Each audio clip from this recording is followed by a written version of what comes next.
From each happily ever after, every wish upon a star.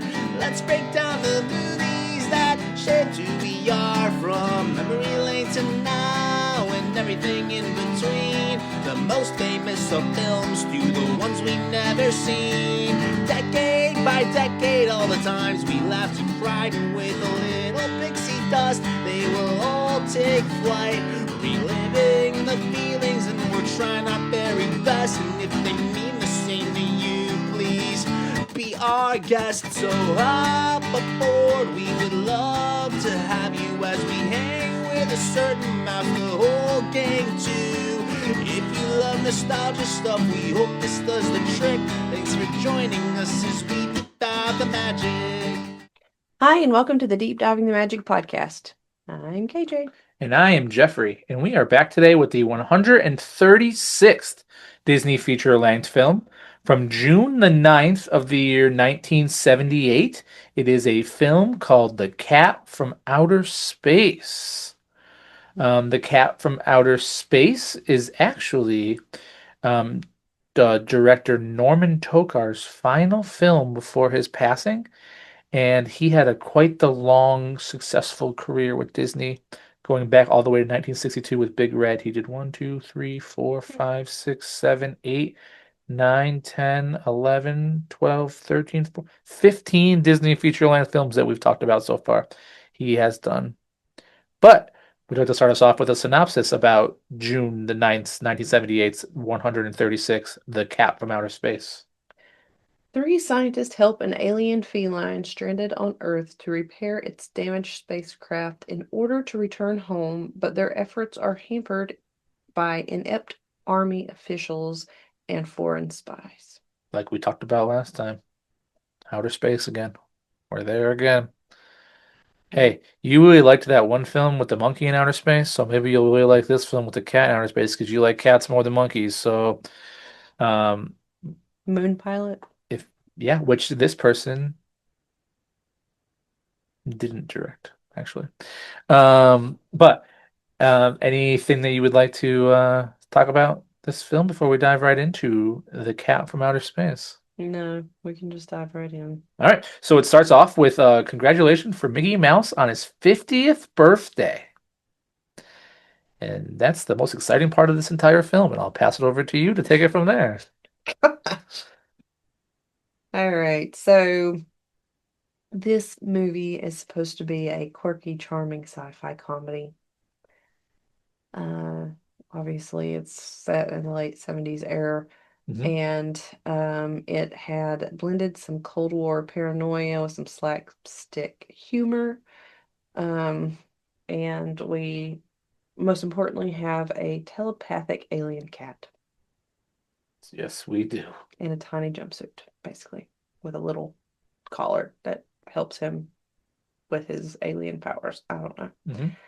All right, so the film opens up when a small UFO makes an unexpected landing on Earth, disrupting farm animals and a couple living on the farm.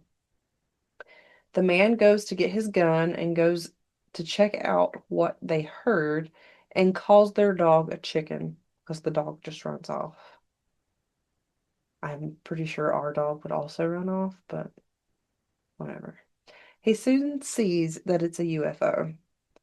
The UFO calls out for help for repairs, and it is told that he would have to make the repairs himself. And then out walks our little feline alien cat friend with a flashy collar. Anything so far? Nope. Okay. So the UFO is intercepted by the US military. Um, it's a craft that's unlike anything they've ever seen before, and they're trying to figure it out. And the only pilot on board appears to be this cat. Um, the general makes a comment about how they are in big trouble as some green, armed alien could be crawling into the White House as they speak. So they really feel like they've got to like get on this and figure out who it is. They know it's not like Russian or anything like that. They talked about, but they can't really figure out exactly what it is. So, um, The alien, like we said, is obviously this cat, and he later reveals his name as Zunar J 59th Doric 47, but for the humans, he goes by the name Jake. Jake, they call him Jake. Yeah. So the cat's highly advanced intelligence, and he has the ability to communicate telepathically through this collar that helps him function for all the energy devices and everything it does. I mean, it's very gonna be sought after, I guess you could say.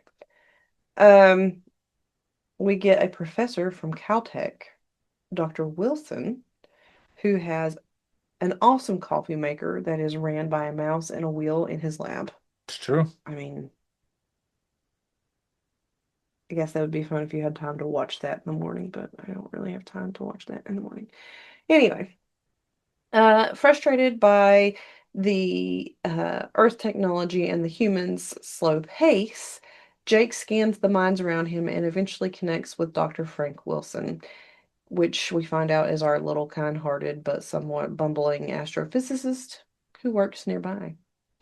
Um, Frank gets called into a meeting, and it's kind of like when the cat sees him for the first time, and he kind of like disappoints everyone Mhm.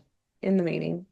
Um, but the cat's just like, so he just keeps following him. So Frank is fascinated by Jake when they make their encounter, and shocked when the cat starts to speak directly to him into his mind. And then Jake starts communicating to Frank via thought transference, is what he's telling him. And he also lets Frank touch the collar, and Frank is able to levitate. Yes. Yes. Then he's interrupted by his neighbor Link, which is his last name. I don't remember what his first name was. Do you remember? No, but he loves to gamble on sports. Yeah. So Link has a gambling problem, and his wife got upset, so he went over to Frank's house to finish watching a game. Jake explains the situation. His spaceship was damaged and he is stranded on Earth. And to return home, he needs a specific rare metal, an energy source potent enough to repair his vessel. Orc 12. Yes. We later find out that this rare specific metal is gold. Just like the last film. Anyway, Orc 12. I guess. So anyway, he's only got a limited time window before his home planet sends a rescue party. Um, and that time window is 36 hours. If he's not airborne again in time, he'll be declared lost, and Earth will be quarantined from intelligent extraterrestrial contact. They don't want that to happen, so Frank and Jake are trying their hardest to figure this out. Why it's so hard for them, I don't know, but anyway, it's a Disney movie, so go ahead. It's also a cat from outer space. Yeah. So Frank is eager to help, but forgot his that he made dinner plans, obviously, when he got interrupted. I've skipped over that, sorry. He made dinner plans with Liz, which was the woman in the meeting earlier with all the people. Um,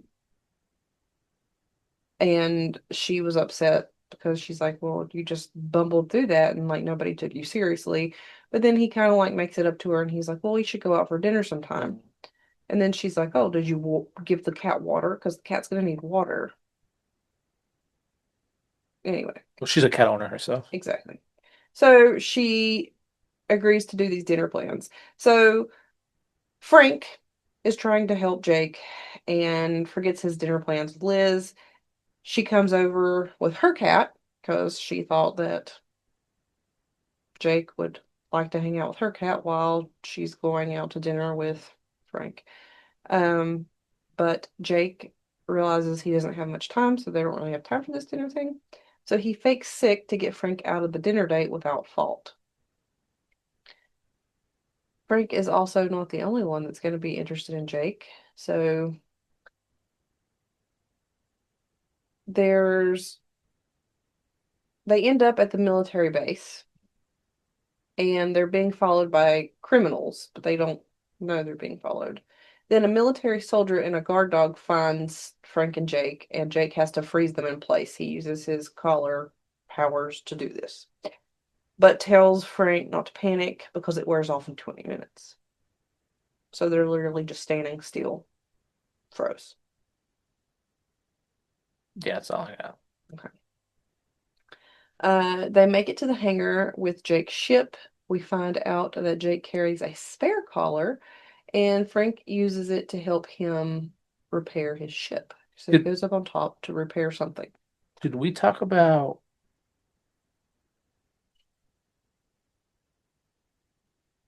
how the cat's alien powers were helping the right team win the sports game? And Not yet, because okay, I don't think that's happened. okay. So anyway, they have no idea that they're being watched while they're doing these acts, by the criminal who is now interested in the collar when he sees what it can do, because he's taking video of this to show his boss. Anyway, so we find out that Jake needs to get gold to repair the ship. At the same time, a guard just found the frozen soldier and the dog and sounds the alarm. So Frank and Jake make a run for it. A soldier grabs Jake and his collar comes off, but Frank manages to get him back with a spare collar. I don't really ever know what happened to the other collar. I kind of got lost. It's in outer space with the cat. He's on Earth. I don't know what you're talking about. Anyway, so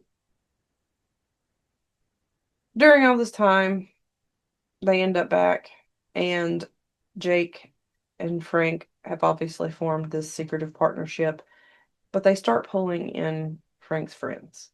So Liz, the scientist woman from earlier that he was supposed to have dinner with, that was also at the meeting, she's going to start helping them. And then Link, I guess his name's Norm, sorry, I did find it in my notes, um, is also going to help them, which is the person that likes to gamble on sports. So, um, so back at the apartment, Link is watching um things he has bet on the television, and Jake convinces Frank to tell him about him, but he doesn't believe it at first and is going to go home and watch the Metropolitan Opera. But this is kind of when he's not believing him, so they do some stuff to get him to believe it, and that's kind of when he starts altering the sports games that Link has bet on. Um, he also like wraps him up in paper towels. I don't, it's just like a, Slapstick. yeah. Anyway, so meanwhile, the criminal guys are watching this and getting more video footage of this, and we find out that this organization is headed by a sinister industrialist, Mr. Olympus. And he learns of this high-tech collar and becomes determined that he is going to steal it for himself. Because he's going to make lots of money off of this. Can rule the world. Kind of like Pinky and the Brain. Anyway, It's not Disney, but yeah, we'll take it. yeah. So anyway, um, when Frank got out of dinner with Liz, he had made plans with her to do a picnic later.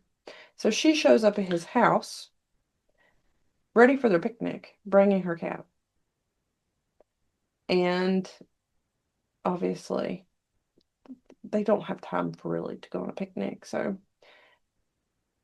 they're um back at the apartment.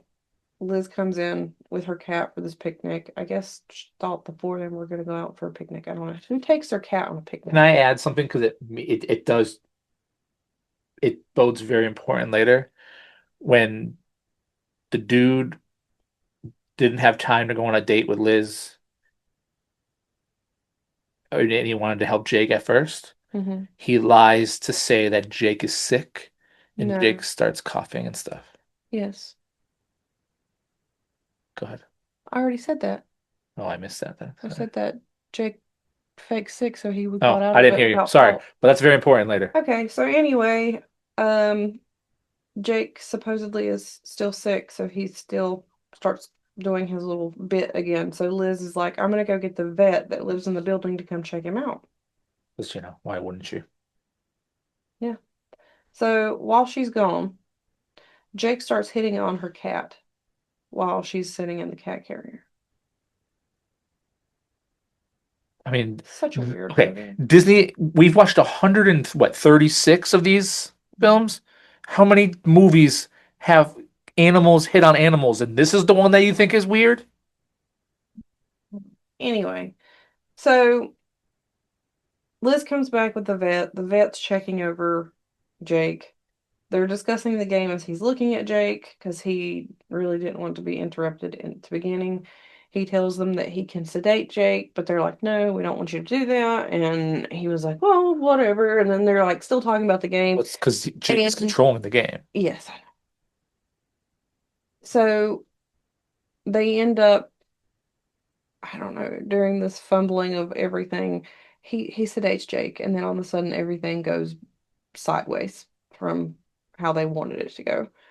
Um, and the vet was just like, I don't even make house calls. Like I came because of her asking me, and like, ugh, you guys are so ungrateful. But anyway, so um Jake's been sedated. Obviously he can't control things anymore. We find out that when Liz is leaving, she's just like, just tell me what's going on. Just tell me what's going on. They're like, no, we're not. He doesn't want to tell anything because, I mean, if you think about it, who's going to believe that? And the cat's unconscious at this point, so how's he going to prove anything? So we find out that Liz is a black belt, and they tried to push her off into the elevator, and she's still demanding to know what's going on. Mhm. And then they go to the pool hall Because of course you do. with Jake asleep in their arm and make bets on a pool match. Luckily, um, Jake wakes up because it was not working well when Frank was trying to use the collar, but he wakes up and he is able to help them out because Frank obviously was not controlling it the way he should have. And the humans are kind of like stunned by what's going on with this match because Blindfolded 2001. yeah, she's blindfolded. I don't know what this cat is chewing on, but I hear him. He's underneath your chair. Yeah. Okay. Trying to make sure he wasn't chewing on any wires.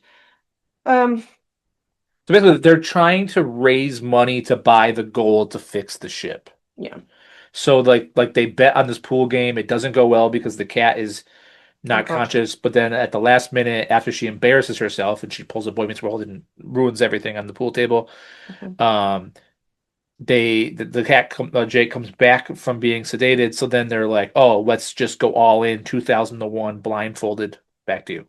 Yeah. So Jake wakes up. He's able to like save the day with his collar. Um, and then they win big. So the winnings that they got provide the funding for the gold that they need, like you were saying. So that way they can make the repairs. But then things take turn when Olympus and his henchmen kidnap Frank and steal Jake's collar. Um, they didn't really steal the collar at first.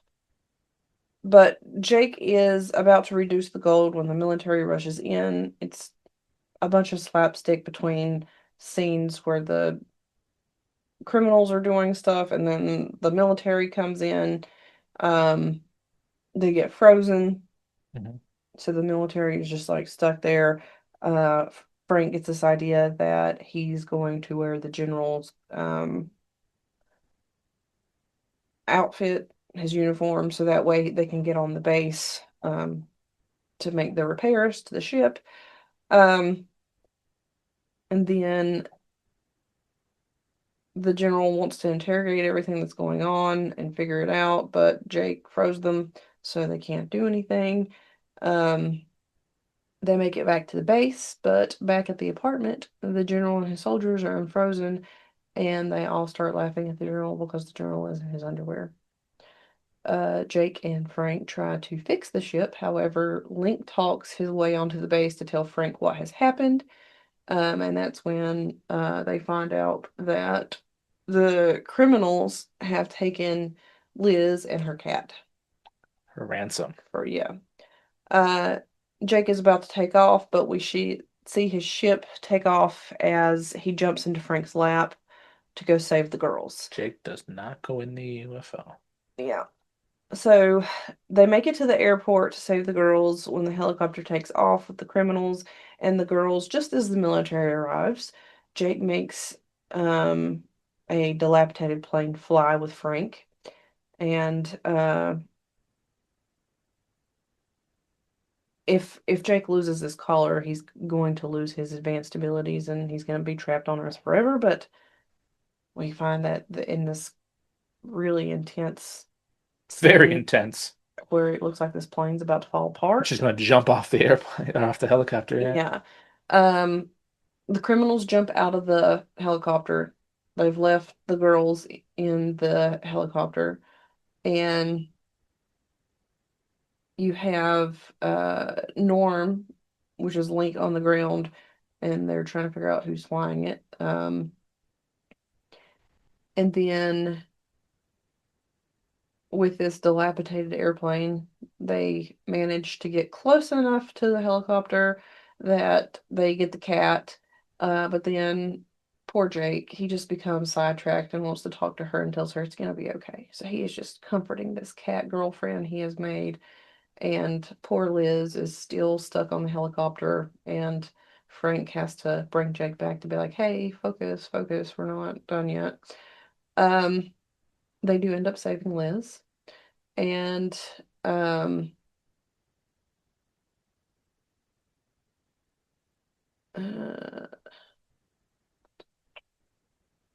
that's pretty much it. Yeah. So Jake is able. So They land and then they land, and then Jake's we end able up to like in stay. a court scene, Yeah. and then we find out that Frank and Liz are basically adopting Yeah, him. he became a U.S. citizen.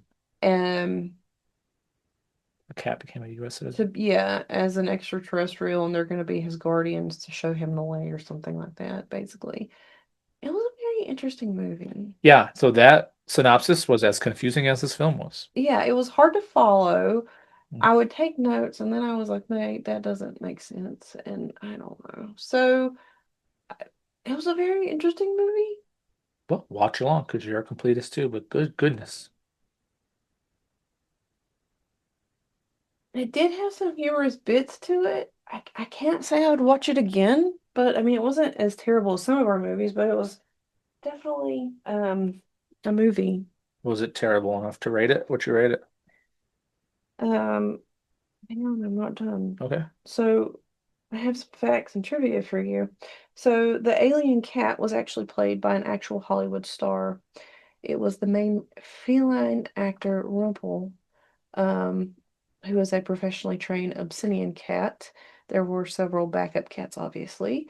Prepared. Yeah, that were also used for different shots, different types of shots. But Rumple did most of the close-ups because of his expressive eyes and ability to hold still. Abyssinians were chosen because the breed looks naturally exotic and intelligent, so it was perfect for the alien cat with an attitude. Um, Jake's voice was performed by a seasoned Disney actor, Ronnie Shell. I might have butchered that, sorry. Um, our cat is over here just trying to, Going outer space. I guess, trying to do something. Um, this was one of Disney's last live action comedy films for the 1970s.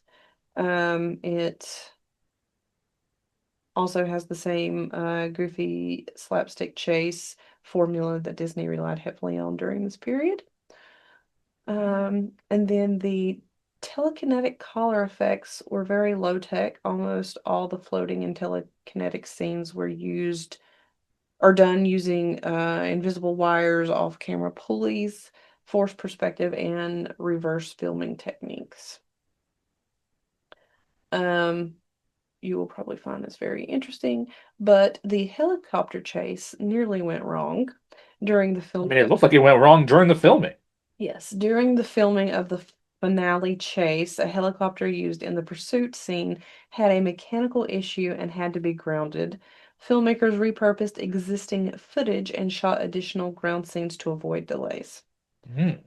Yeah. I mean, it was the most stressful scene of the entire film for sure.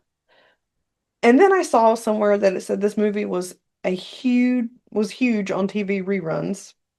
Although it didn't have like a major theatrical blockbuster, it became extremely popular during Disney Channel's early years. Saturday or Sunday night Disney blocks and then VHS club rentals. But then again, how many of us have actually heard of this? So I don't know if I believe that. Um, and the flashing of Jake's collar was actually hand animated. So I did read that before we had started watching it, and I don't know how they did that because it didn't look hand animated. It actually looked like it was lighting up. So I found that interesting. Uh, and then Ken Berry was cast for his wholesome, approachable scientist vibe. Disney wanted a leading man who wasn't too slick or heroic, and Ken Berry was perfect for Frank, specifically because he had played a nervous but kind character as well and fit the dynamic with an overly confident alien cat. And are you ready for this? Yeah. The UFO model was reused from other Disney productions. The saucer design was adapted and repainted from the prop pieces used in various Disney sci-fi pilots, and the interior was built on a small soundstage with minimal detail because the cat didn't need to interact with much of it. Really? Yeah. All right, so IMDb gave this bad boy a 6 out of 10. Solid.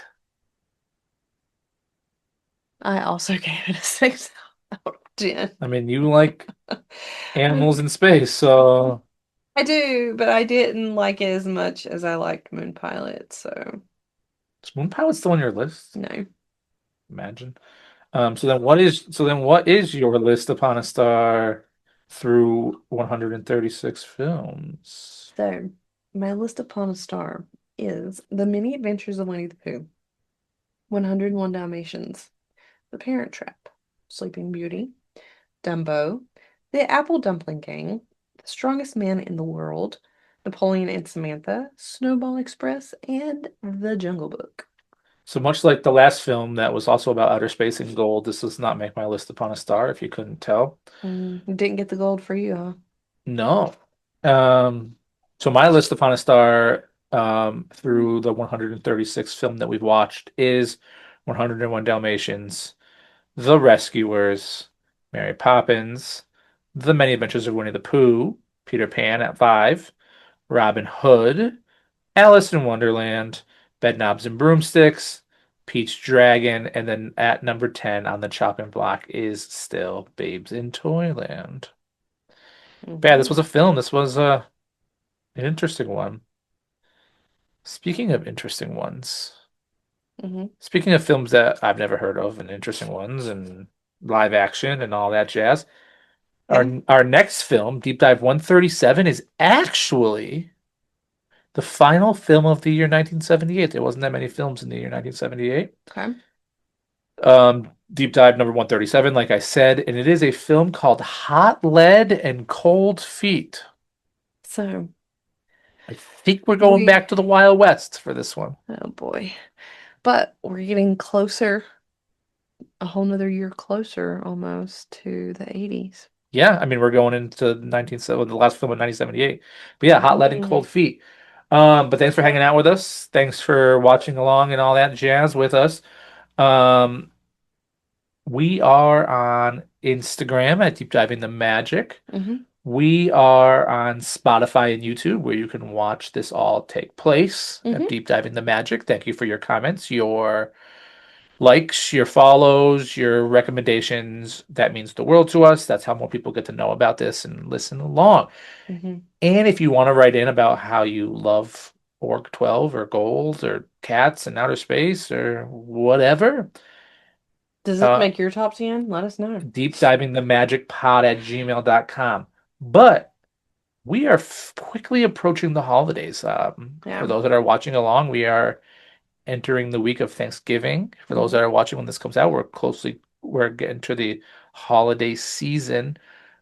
We also just got back from one of our many trips to Walt Disney World, so we will be filming and releasing a very fun, probably super long, probably super divisive bonus film, bonus film, bonus episode that we will hope that you all enjoy. But Yeah. until then, if we're following canon, we're following along. Our next deep dive will be 137 for the final film of 1978, The Hot Lead and Cold Feet. So we will see you then. Thanks for deep diving the magic. Bye.